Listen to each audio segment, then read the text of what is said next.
The one place that intrigued me was my first trip to London and the House of Parliament in Big Ben. Now, these pictures, you must remember, are more than a quarter of a century old. Now, the thing that amused and entertained our boys, who were stationed all over England, was Westminster Abbey. And there were quite a few Americans who came there to see the sights and see Westminster Abbey. And these are the scenes that I wanted to photograph on one Sunday afternoon. Another area that intrigued me was Marble Arch. The Marble Arch on one Sunday afternoon was full of people. You must remember that London was being bombed almost every night in this particular time. And I was photographing these speakers that were addressing the crowds. Every speaker was speaking on a different subject, but the police stood around and watched, and as long as there were no arguments, any strong arguments, nobody was hurt. And the people in the audience were arguing back with the speakers. But these were just typical shots of how we passed the time waiting for D-Day. Most of the children who lived in England, or a great many, I should say, were sent out of the city. But a lot of them had to remain behind. But in spite of a war, they managed to find entertainment.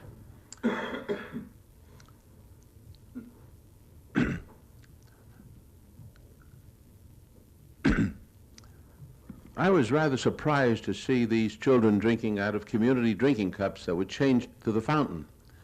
And I'd like to make candid shots of these children so they didn't notice me, but every once in a while they did. But this youngster is taking a cool drink on a beautiful Sunday afternoon. And we discovered that the St. Paul's Cathedral had been hit several times, but not badly damaged. And of course, one of the other attractions was Buckingham Palace and the gates, which were protected by British troops, not in the bearskin hats which they wore in peacetime, but in full war uniform. And this is the way they paraded up and down. They weren't performing for the camera, but they were actually doing their duty. But you notice the barrage balloons in the background. London had barrage balloons all over the area. And it was said that if it wasn't for the barrage balloons, with all the equipment that was being brought into the country, that the islands would sink into the sea, but the barrage balloons, they said, was holding it up.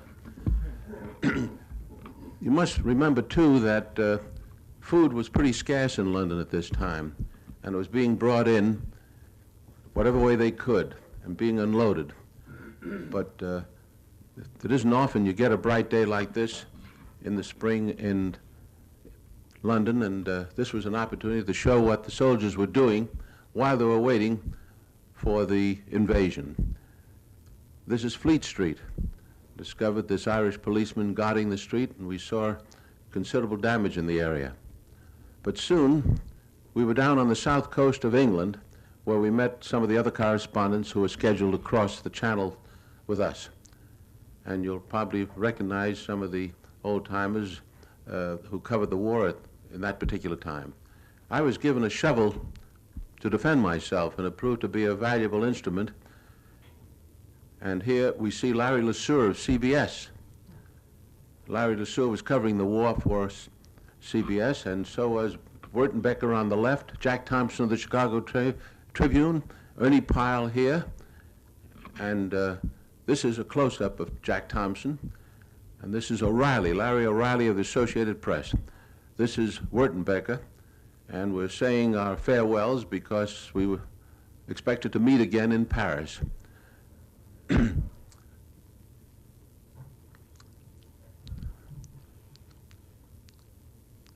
Here on the left we see Clark Lee of INS and Bill Stoneman, who came from Chicago, from the Daily News, and several other of the correspondents were being aboard a military truck to be taken to the south coast. And we went through small British towns, and life was going on as usual. The people were in the marketplace buying food, and as though nothing was going on. But after a 150-mile ride, that's how we felt riding in an army vehicle. We found Plymouth was pretty badly damaged. A lot of the buildings were completely destroyed, but this was found all over the area. Soon we were approaching the dock area, and we found these American jeeps ready to be boarded aboard landing craft, and you notice the bars that are attached to their bumpers, and they're designed to cut wires that the Germans had a habit of putting across the road that would sometimes cut off the head of the drivers. We weren't allowed to wander around the area by ourselves. Each crossroad point was under guard of both an American and a British soldier, and if they wanted to see what you had in your bedroll, you had to show it to them. But this is the care that was taken that the secret of the invasion be kept as long as it could. These are the two men, Wes Carroll of the OWI and Pete Carroll and Wes Haynes, rather, who were with me, and we went aboard an LCI number 5. Pete Carroll here came from Boston, and he was a photographer for the Associated Press. And we tried to keep our mind off what was coming, and we knew it was going to be a short time before we would be on board. We had our first taste of K-rations, which didn't taste bad if you were hungry. And we also were able to see the beautiful countryside in that area. And these are the sort of shots I wanted to bring home to show my family and friends.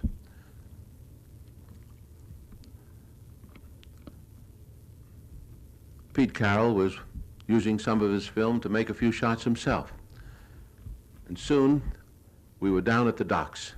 And there we found units of the 101st Airborne Division carrying everything they could carry by hand, boarding landing craft that were so heavily laden they had to be pushed off the docks by trucks, as you see in this manner. And these men were being taken out to larger craft and boarded for the invasion. And here we see several units carrying grenades, bazookas.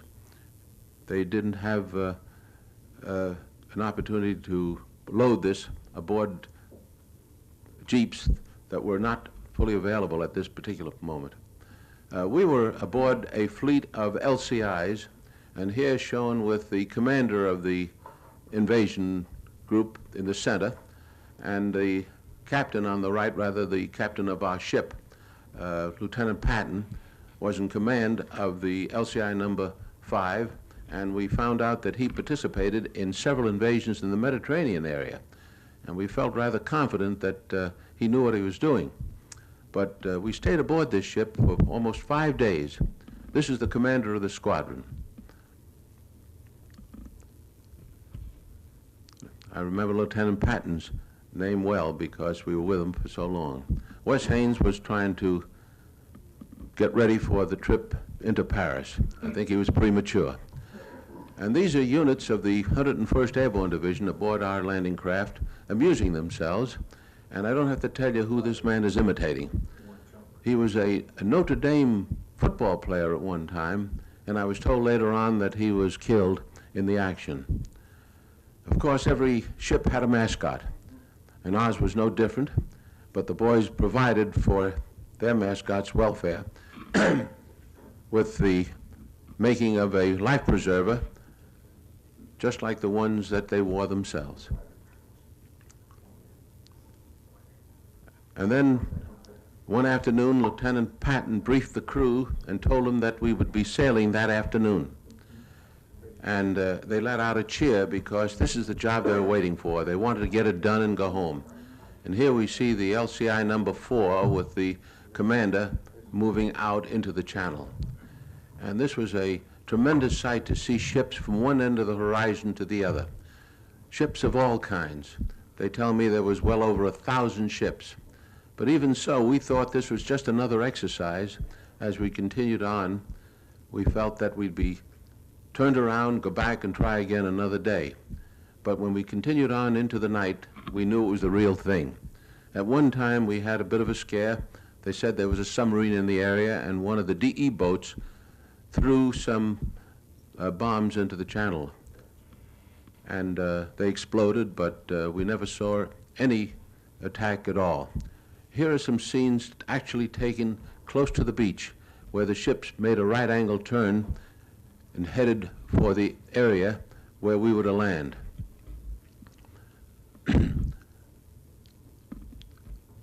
That is a DE boat in the distance. And of course, we were on the alert for any kind of attack, even airplane attacks.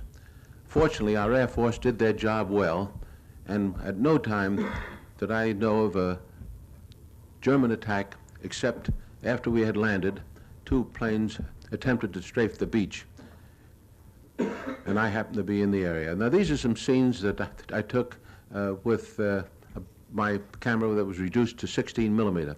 This particular scene of these men going ashore was taken by an automatic camera aboard a British landing craft, and they were the first men to land. The reason it was taken by an automatic camera was because they wanted to have a record of what happened should the landing fail. At least they might have a record, if they were able to recover the film, of what happened and how to avoid it if they had to try another attack. But here are some scenes landing on the Utah beach, and this is the way we went ashore. This is, again, is at the British beach, but you notice the men didn't dash ashore after being aboard a landing craft for 5 solid days. They just walked slowly and cautiously, fearful of bombs and mines that were sown in the area. You notice they had their rifles wrapped in cellophane. But this is the way we had to go ashore. And I needn't tell you that a lot of the boys didn't make it. Here's one of the famous scenes taken from black and white film of 2 men being shot down right before your eyes. Here is Pete Carroll and Wes Haynes carrying our own equipment, and the ship is grounded on the beach. The section of the beach we were on was being attacked by enemy fire, and in the previous shot you could see a bomb actually land not too far from where we were. There it is again. And the bulldozers were trying to clear roads to let our jeeps and tanks move forward. And even though it was June, the area was quite cold, as it usually is in that part of Normandy. Of course, the men dug their foxholes a little deeper, and we had the good fortune of finding a concrete wall which helped serve as protection. But even now, we're taking some of our wounded back to the beach so they can be transferred back to England. But when the tide went out, the ships could not come in close, or those that went aground had to wait for high tide to be refloated if they weren't hit. We stayed on the beach the first night and lived in a foxhole, and soon we showed some of the first prisoners taken in the area late the first day, who were captured close to the beach and were sent back to England because there was no room to keep them there. This is our first command post, where General Collins on the left is talking to some of his officers. And we were able to get some of the first hot food at this place, and I didn't realize how hungry I was until I saw these pictures. There's Larry LeSueur again, and Bob Landry on the right. Bob Landry was covering the war for Time and Life. And although it kept me very busy for 8 solid days, I used up all the film I had and decided to go back to France to get some more and probably to get a bath. I hadn't had my clothes off during that entire time. And my landing at England took place at a place near Bournemouth. It almost looks like the cliffs of Dover that everyone is familiar with, but it was a beautiful sight to see the coast of England and know that I could get some rest after a while. But didn't realize it at that time that the buzz bombs would start coming over, and here we see some of them flying over the English coastline. And these buzz bombs were a terror weapon. They didn't know where they would land, but the British were quick to set up machine guns and anti-aircraft fire to knock them out of the sky, and they managed to shoot down quite a few. They even sent planes up into the sky to knock them out of the air. And of course, sometimes they did get through, and where they fell, they caused considerable damage. But you must have missed that pretty good shooting.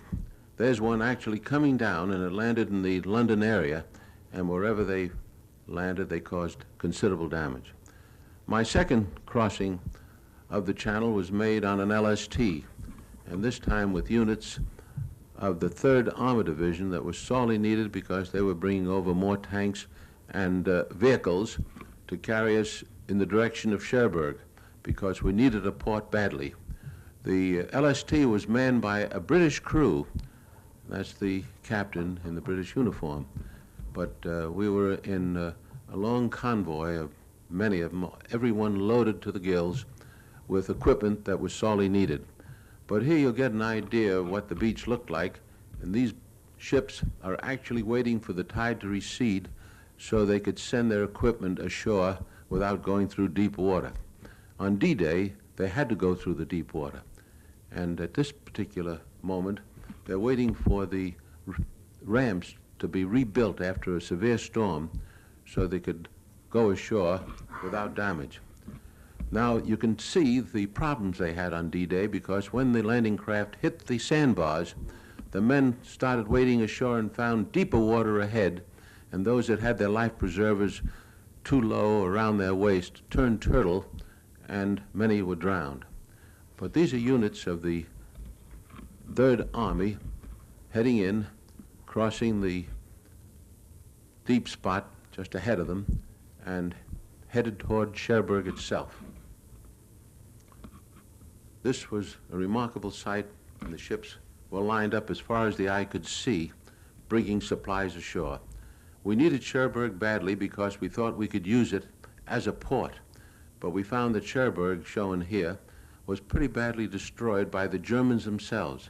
They destroyed the docks, which we thought we could use, and it took them, if I recall, almost 2 months before we could bring a ship in. They set up mines and destroyed the famous Cherbourg docks where the transatlantic liners used to land.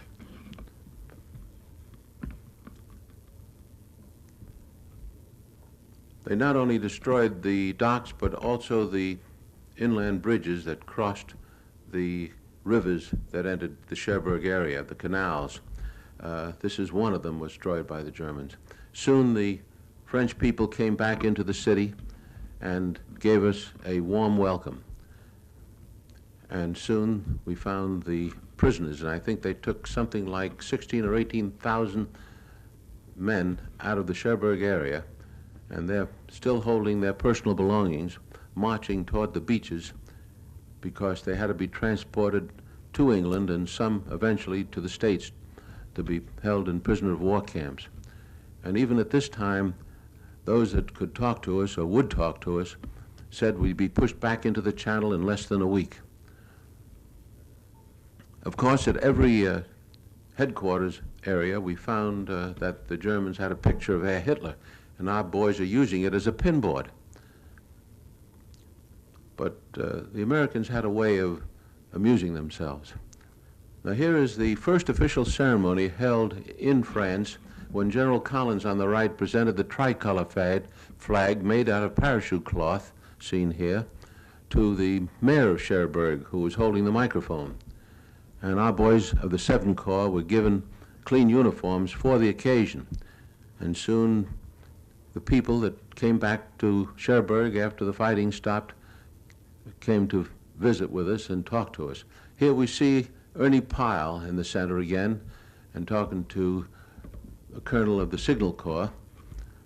And this is Bert Brandt, who we saw earlier shooting for AP. Cecil Carnes and John McGlinchey. And here is, oh gosh, 25 years has done a lot to my memory. But the troops began to move in the opposite direction to attack the enemy on the St. Lo line. And we were passing through the city of Valognes, and of course it was completely destroyed. I was there several times since the war, and it's been rebuilt beautifully. But the Germans tried to make a stand here, and wherever they did try to make a stand, we had to knock them out, and in so doing, destroyed the city. A little later on, I had an opportunity to see the construction that was built by slave labor. And all along the beach, especially in the Normandy area, as well as other areas, they built these triangles. Many of them had mines attached to them so that if a boat touched them, they would explode. And I was told after taking this walk that I should be very careful not to step where the ground is soft. This is a church in Barfleur. That was a pretty little town that the Germans evacuated because the commander liked the city so much, the little town so much, that he didn't want to see it destroyed, and just actually withdrew rather than let it be destroyed. It was a little fishing village, and I had the good fortune of coming back several times because the hotel was still intact and serving very excellent French food. A little further down the coast, we found these fortifications built by slave labor, and even these metal fences just to keep us from landing in the area. And these heavy fortifications that were many feet thick, and these correspondents were looking it over. In some areas, the Germans saw to it that they were destroyed, blowing them up so that we couldn't use them against them if they tried to take them back.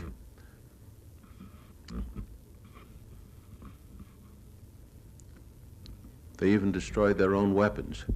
But we noticed that the walls and fortifications were very thick and very strong.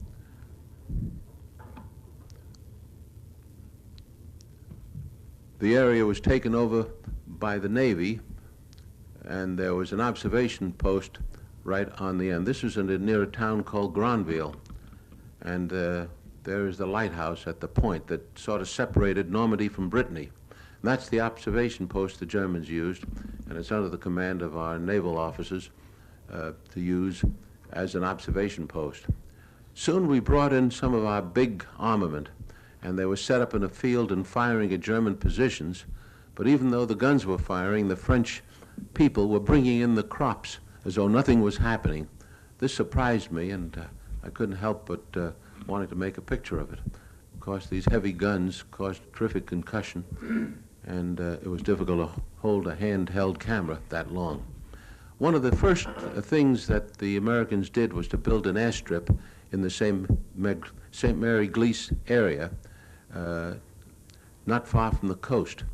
And they used a strip that was supported by metal wire to keep the planes from sinking into the ground. And they were using it also as a place to take off from with 500-pound bombs under each wing. But the strip was so rough that frequently the bombs would break loose, and even though they were armed, they had to be disarmed and taken off the runway.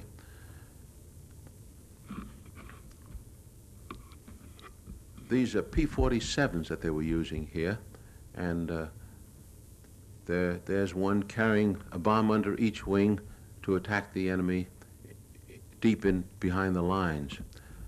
You notice these two planes taking off at once, raising considerable dust, but managing to get off a very short runway. And here you notice a plane, you notice the buckle under the wheels. This sometimes caused the mesh wire to break and come up and hit the plane's propeller, causing it to crash before it left the ground. And here's an unfortunate accident, two of our planes.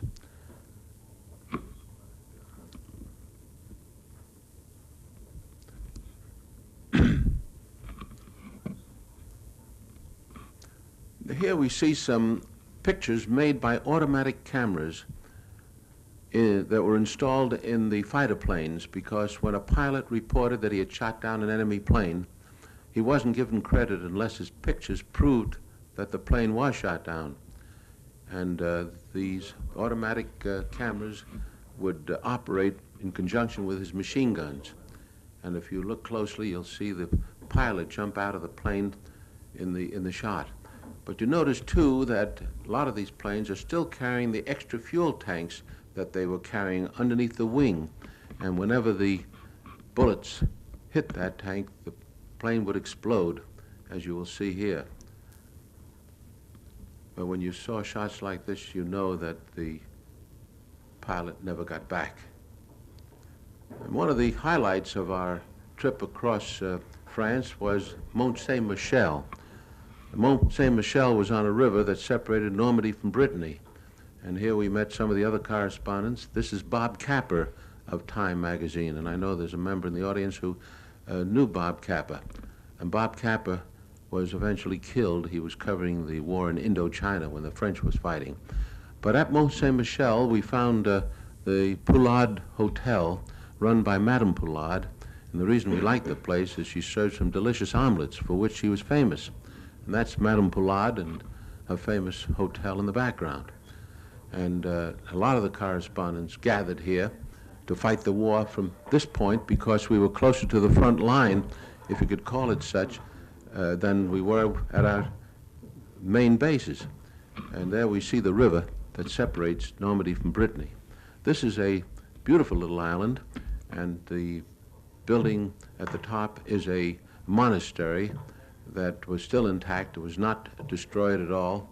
And here are some of our GIs looking over the sites of the monastery, being shown around by a woman guide.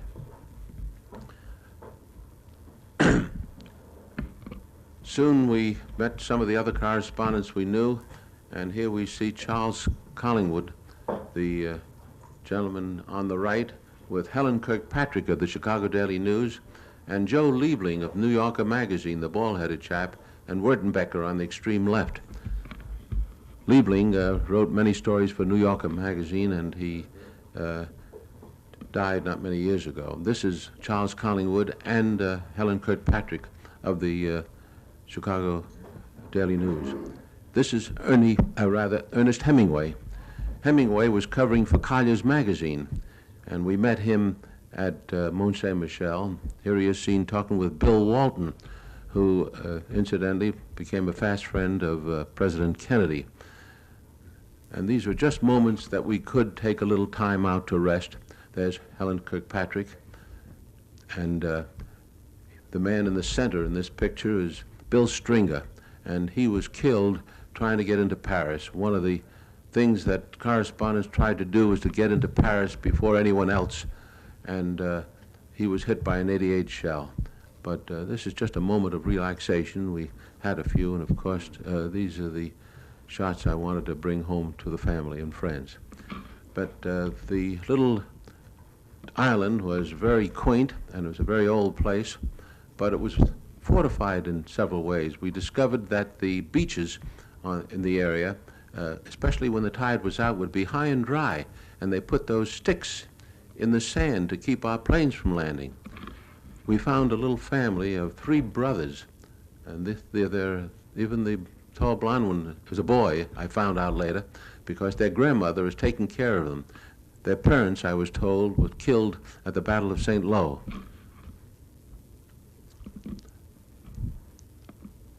One afternoon, rather late, I walked out behind the island because as the sun was setting, I could get some interesting shots of the island from the seaside, because they have an extremely high tide here and would leave the island high and dry, but the tide would come in real fast, and there was always danger of quicksand, so I didn't stand in one place too long.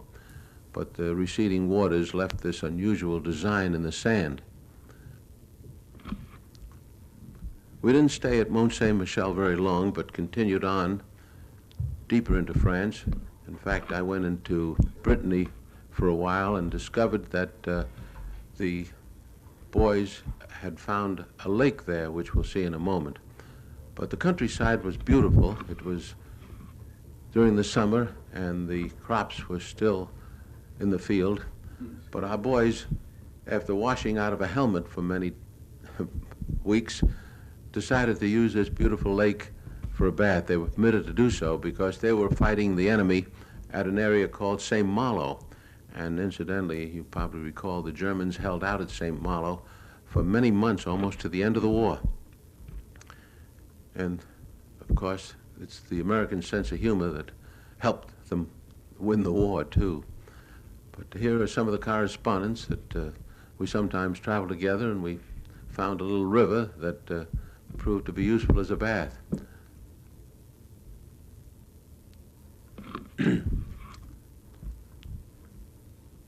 There are a lot of these small rivers around France, and at every moment that we could spare, the correspondents. This is a group of them. That's Ralph Morse in the front, and Huey Broderick, and Joe Priestley, and of course here we see Edward G. Robinson. Edward G. Robinson was one of the many actors and actresses that came to Normandy to entertain our troops, and they held a show right in this Normandy barn that was not too far from the fighting. And I found out later that the intermission had to be called when the shells came too close. Of course, all you had to do was point a camera at Robinson, and he acted. Soon we found ourselves in Rambouillet. Rambouillet was 52 kilometers from Paris and was the headquarters for all the correspondents that came there. We see Ernie Pyle again on the left, and George Stevens, the Hollywood director, myself, and of course Pete Carroll. It was shortly after these pictures were taken that Ernie Pyle decided to return back to the States and then went to the Pacific, where he was killed. George Stevens was a very well-known Hollywood director, I'm sure you recall, and he died only a few years ago. But practically every correspondent turned out to try to get into the city of Paris. But we found, as I said earlier, that the General Eisenhower had given permission to the 2nd French Armored Division to take the city of Paris, because the important thing was to destroy the enemy. And they didn't consider Paris as a target. It would delay them if they did try to take the city themselves. They wanted to circumvent the city because they wanted to give the honor to the French. General Leclerc was in command of the 2nd Armored Division, and he refused to let the correspondents accompany his force to get into the city, simply because he didn't want any shots made until he had the city secure. We were glad to see Paris because it was a city of great beauty, and we were amazed at the way the people turned out. And these are some of the shots taken on the first day of liberation. I just didn't nearly get enough of these shots because there was too much to do. And soon General de Gaulle came into the city and paraded down the Champs-Élysées. And here he is taking the salute and receiving some flowers from a French girl. It must be remembered that de Gaulle was not well known at this time, and very few people could listen to the radio reports that told about his work in England prior to crossing the Channel. But soon he became very popular. It seemed as though everybody in Paris turned out to see de Gaulle. And he was marching down the Champs-Élysées at this point, and it was a tremendous sight to see. Later in the day, our own troops paraded down the avenue, and this was something that made us all proud. And here's de Gaulle parading, and suddenly firing opened up from forces that were left behind, and they thought from the FFE and some of the fascists that were still in the city trying to panic the people. But if you stuck your head out a window, you were bound to lose it. And this went on continuously for several hours. In fact, I was in the middle of this thing, and these are shots that I took of people lying flat on the ground. They'd get under our car. We couldn't move the car while they were trying to get the people to stop shooting by raising white flags. But it went on continuously, and although it was small arm fire, de Gaulle just stood his ground. Mother wasn't taking any chances. But this is the way the streets of Paris looked on the day of liberation. They did catch some of these people who were responsible for the shooting, at least they told us that, and unfortunately they beat them to death right on the spot. It was a rather ugly sight to see, but somehow it was the war of nerves. Some of the buildings still contained Germans that were at headquarter points, and they were sworn at by the French. These are some shots made late in the day of the American troops marching through the streets of the city on the way to the front lines. Wherever we stopped, the French were there to trade champagne for cigarettes and to talk to us and find out what was going on. We were able to see the city. It wasn't badly destroyed. There was some small arms fire. The lion lost his tail, but generally speaking, all the bridges were intact over the city, and this is the Opera House. And since it was my first trip to Paris, I enjoyed seeing the beautiful city of Paris. Soon the people of Paris were out parading again along the Champs-Élysées with their newfound liberty. We discovered that the Eiffel Tower, which was reported destroyed and used for arms, was still intact. And soon I managed to get permission to go up into the Eiffel Tower and see what it looked like from up above. But there was much to be done, and even though Paris looked beautiful, conditions were very poor. The railroads were practically destroyed. There was no way of bringing in food. In fact, when we were coming down the road, we saw large trucks waiting to get into the city, loaded with all kinds of foodstuffs to support the city, which was in dire need not only of food, but of coal, because at this time it was getting pretty cold. It was late in the year, and there was no way of getting supplies in.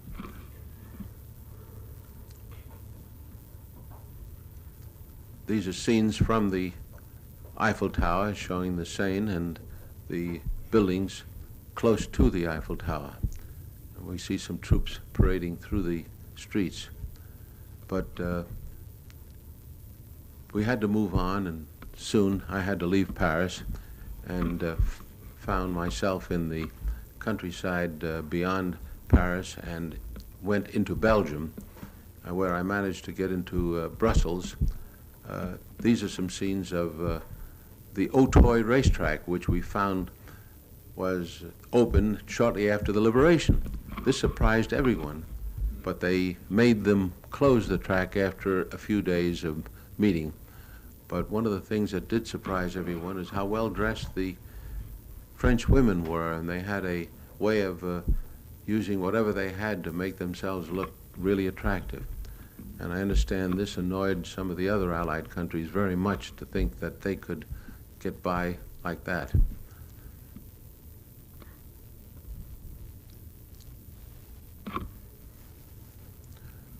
They even opened up the art galleries along the streets, and we didn't know whether they were permitted to do this prior to our getting there, but they certainly opened up for business very shortly after we arrived.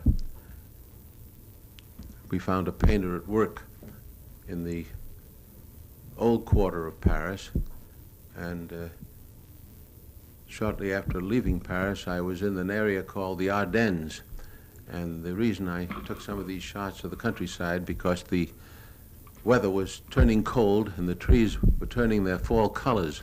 And this is the town of Houffalize, which was completely destroyed on the breakthrough that occurred and the attack on Bastogne. I was in Bastogne just a few days before the breakthrough and was fortunate enough to get out of there, not knowing about the attack, but I did think that this was a place that the enemy could hide troops, and they did. That's General Collins again, talking to General Morris Rose, who was in command of the 3rd Armor Division. This is General Rose on the left. General Rose was killed in Cologne. It was an unfortunate happening because they thought they had the place protected, but there were some enemy troops in the area, and he was shot. These are units of the 3rd Armor Division that were fighting the enemy, and we managed to get some shots of them as they were being entertained by German children. We had a tremendous reception all the way across France, but when we got to Germany, the reception was not there. All the homes in the German area had white flags in front of them as an indication, of course, of surrender. And the children here were actually on their way to school, and children everywhere look cute, and they're holding their ears because our guns are firing not far away, and they were just trying to avoid the noise. We found the Siegfried Line, as it was called, or the Dragon's Teeth, which were built again by slave labor, I'm told, And they were not a fortification against our tanks because our bulldozers took dirt and pushed it over the top of them and rode right over the top. But we found these fortifications stretched out from one end of Germany to the other, because somehow they felt that we'd perhaps get to Germany, and they were trying to keep us out, but they didn't succeed, of course. The war was moving rather rapidly at some points in Germany, and soon I found myself in the town of Aachen. Aachen was under fire when these pictures were taken. That's the reason the scenes are devoid of people. There were mortar shells passing over our heads all the time, and the enemy was holding the center of the city as we were making these shots, and we were just wondering how long the battle would take, and we discovered that the troops were just down behind that mold or that wreckage in the distance, and soon we discovered that these reserves were just a block or two behind the front line, and they were waiting to be called in. I was told later on that the captain you saw in the picture a moment ago, somebody in the audience knew him and said he was killed in the action that took place shortly after that. Well, after Aachen, I was invited to fly home, and this is something I was glad to be able to do, because here we see some of the cemeteries that were built on the Normandy beaches, above the beaches, and these are scenes of Berlin showing the tremendous damage that occurred in the city. The bombings were intense, and very little of Berlin was left standing. It shows that wars don't seem to prove very much except to destroy property and kill people. And we sometimes think that maybe one day we'll learn how to avoid wars, and perhaps we've made wars so deadly that we'll have to avoid them in the long run to stay alive. Soon I was able to photograph some of the events when General Eisenhower came back to the States and was greeted in Kansas City. These shots were made with a telephoto lens at quite a distance. Then I was able to visit the collection of some of the weapons the Germans used just after the invasion. This is the V-2 rocket that followed the V-1s. The V-1s were a terror weapon, and the V-2s were certainly the same, but that was the first time they used rockets, and they were able to shoot them great distances. The V-1s, and I heard many of them come overhead, were like a motorcycle engine, and whenever the motor stopped, it would cause the bomb to drop. The Germans had jet planes in the air before the war ended, and here is one that they actually used, and it showed a record of many American planes, and if you notice, 42 Russians were shot down by this plane before it was captured by our side. And in this exhibit, we see one of the Japanese kamikaze bombs that was on exhibition, and one of our pilots is trying it for size. And they didn't like the idea that you only had a one-way ticket, because they were intended to destroy the target they were after and the pilot with it. This plane, I was told, was built by the enemy to bomb New York, and it could fly the ocean and back, and they appropriately named it Alles Kaputt. Here we see some shots of what I call what the next war might look like, and this is the explosion of the atomic bomb in New Mexico. And I always like to feel when I show these pictures that perhaps it'll remind people that we ought to remember what World War II was like, and that World War III would be much worse. But I like to say that, repeat what one scientist aptly put it when he said, the atomic bomb is here to stay. The question is, are we? And that brings us to the end of our film, and thank you very much. Thank